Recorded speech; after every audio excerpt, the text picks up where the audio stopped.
Times में प्रधानमंत्री नरेंद्र मोदी शांति के पक्षधर रहे और इसके लिए वो किसी को भी नहीं छोड़ते, फिर चाहे वो रूस ही क्यों ना हो।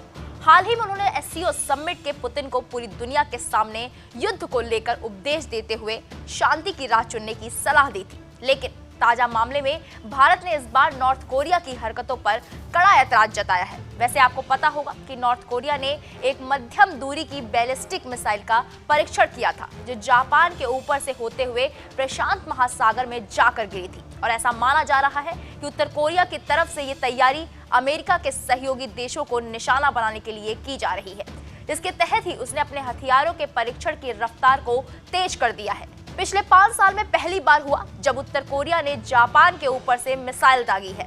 खास बात यह है कि 25 सितंबर के बाद से उत्तर कोरिया 7 बार बैलिस्टिक मिसाइल लॉन्च कर चुका है और उत्तर कोरिया के इस लॉन्च के बाद भारत ने उसकी निंदा की है। भारत ने कहा है ये प्रक्षेपण क्षेत्र और उससे आगे की शांति और सुरक्षा को प्रभावित कर सकता है। यूनाइटेड नेशंस में भारत की स्थायी प्रतिनिधि रुचिरा कंबोज ने नॉर्थ कोरिया पर यूनाइटेड नेशंस सिक्योरिटी काउंसिल की बैठक में कहा, हमने डीपीआरके नॉर्थ कोरिया द्वारा बैलिस्टिक मिसाइल लॉन्च की रिपोर्ट पर ध्यान दिया है। उत्तर कोरिया ने इससे पहले भी मार्च में बैलिस्टिक मिसाइल लॉन्च की थी, जिसको लेकर काउंसिल ने विस्तार से चर्चा की थी।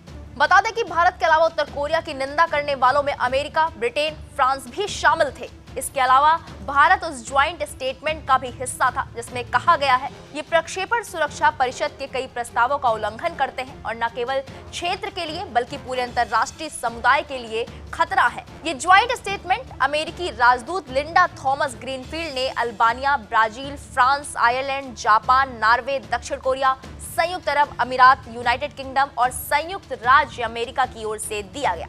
बता दें कि 4 अक्टूबर को उत्तर कोरिया द्वारा बैलिस्टिक मिसाइल दागे जाने के बाद जापान हाई अलर्ट पर चला गया था। जापानी अधिकारियों ने आसपास की इमारतों को खाली कराने के लिए पूर्वोत्तर क्षेत्र के निवासियों के लिए जे अलर्ट जारी किया था। और इसकी गंभीरता को आप इससे समझिए कि 2017 के बाद पहली बार ऐसा हुआ था जब जे अलर्ट जारी किया गया था।